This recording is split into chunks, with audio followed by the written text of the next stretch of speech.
Again? Oops, sorry.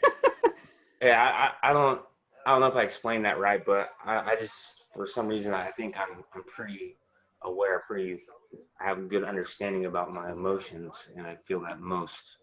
Okay.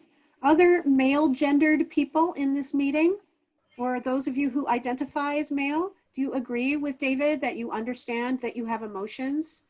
You're not unaware. That's what David is saying. Okay. The guy that Hall is quoting says that men aren't even aware that they're having emotions. And David says, yeah, I'm aware. I know. I realize that culture says I can't express some of the emotions that I have, but I know I'm having them and I can process them on my own. Is that a fair summary of what you said, David?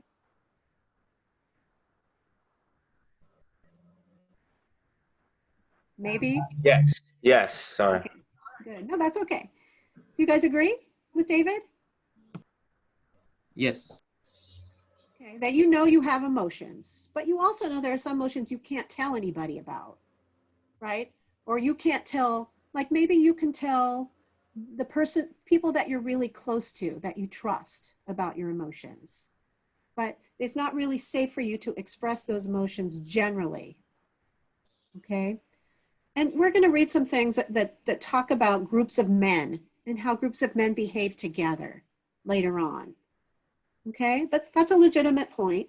Eliana was making a similar point about women, about females. Remember, Eliana, you were saying that you disagree with Pfeiffer? I don't really remember. I'll tell you.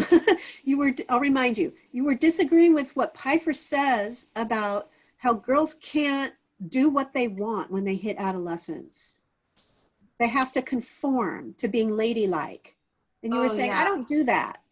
No, Remember? yeah, I don't. Yeah, I said that. I remember this thing. It's the I don't care if you're a boy or girl or whatever I don't care who you are. I'm gonna act like myself. I've never been one to, and like I don't know. I was just never the one to like turn super girly. I keep it. Yeah, I'm definitely in touch with my feminine side, but like I still go out. Like I still do, I guess, quote unquote, boy stuff. Like I'll talk to whoever I want to, regardless of what other my friends will think. Like I was using an example from middle school that I would talk to my boy best friend. He was like my bestest friend. Like we went to preschool together. And I remember my friend just turning against me because she had a crush on him. I thought it was ridiculous. And I think that we need to break down that whole wall because it's just like, I remember it made me feel bad. Like, why would you not be friends with me just because I'm talking to someone I've known for my whole life? It's stuff like that girls can't really be friends with guys and that they have to more like chase them. And I totally disagree with that. Mm-hmm. Okay. So you disagree with it and you reject that for yourself. But both Mm-hmm. David and Eliana, I think you guys both recognize that that's something that's still in our culture. And Ileana, you talking about how your friends reacted to you shows that our culture still wants to enforce certain rules for male-female relationships, right? Whether or not you're going to go along with it. Those things are still out there, right? There are still rules for how girls should look and how they should behave and how they should orient themselves to boys. They shouldn't just be platonic friends with boys. And that's changing. That's changing. Mm-hmm. Okay. But it's still in flux. We're still a very heteronormative culture. Do you guys know what that word means? Heteronormative? Oh. Heterosexual people are people who are attracted to the opposite sex. And then normative, as we discussed last week, means what's usual, what's the norm, what's normal. All right. And our culture is still very heteronormative in that it sees gender as a binary. It's either male or female, right? And there are certain things that girls can do and certain things that boys can do, and certain ways that boys and girls should interact with each other, right? And in Ileana's example, girls and boys shouldn't be friends, right? They should only have romantic interactions or sexual ones, if we really want to get down to it, okay?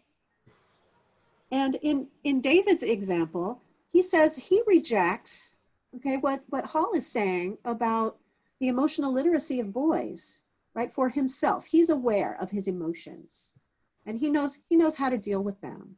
But you guys, I would argue that it's still fair to generalize. You guys accepted with an E, meaning you're not included in this because you have decided that this is not how you're going to do it, and that's good.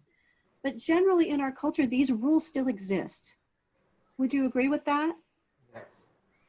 Even if you don't, even if you don't subscribe to them, if you're not going to go along with them, they still exist.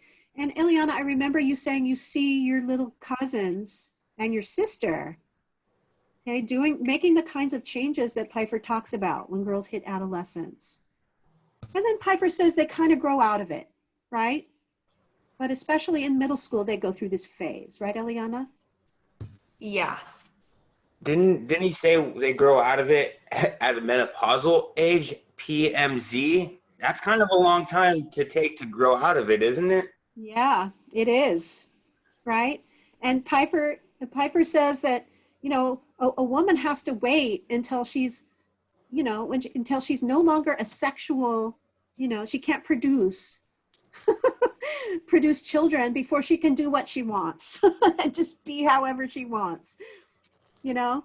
And in Santa Cruz, we have these ladies who dress all in purple and wear red hats, who are older women, and they just do what the hell they want.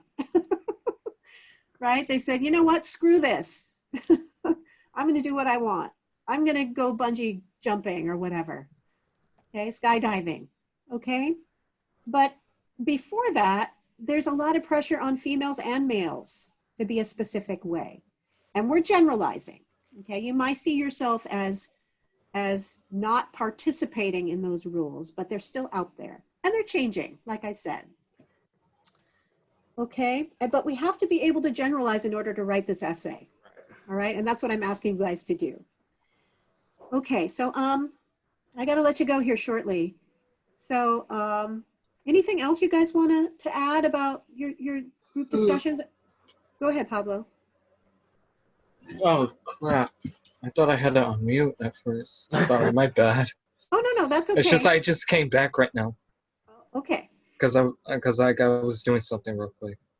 I understand. That's fine. Does anybody else have anything they want to add to this discussion?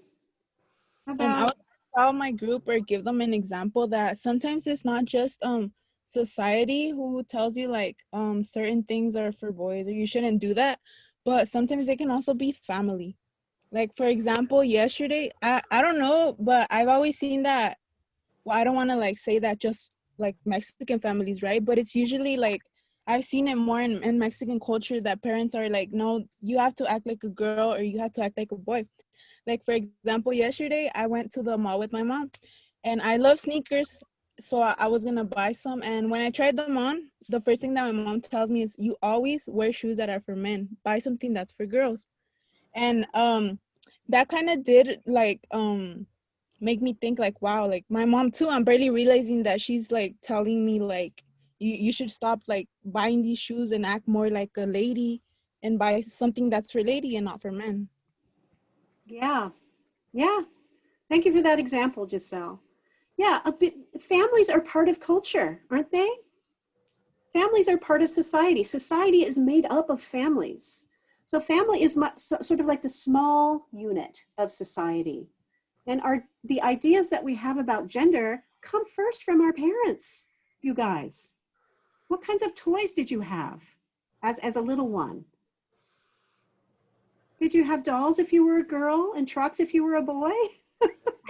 Legos, skateboards. Yeah. And now you see a lot more girls skateboarding. My daughter skateboards, right? But in the past, you did not see girls doing those things. And there's still fewer girls doing those things than boys. Those kinds of things are for boys still in our culture. And that starts with mom and dad. That starts with parents and family and aunts and uncles and grandparents, right?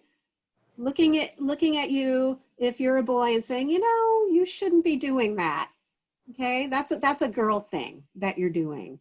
Or looking at you if you're a girl and saying, no, especially as you get older. And that is exactly what Pfeiffer and Hall are talking about, right? Because it's as we get older that people start to think that we need to get ready, right, to pair up with somebody.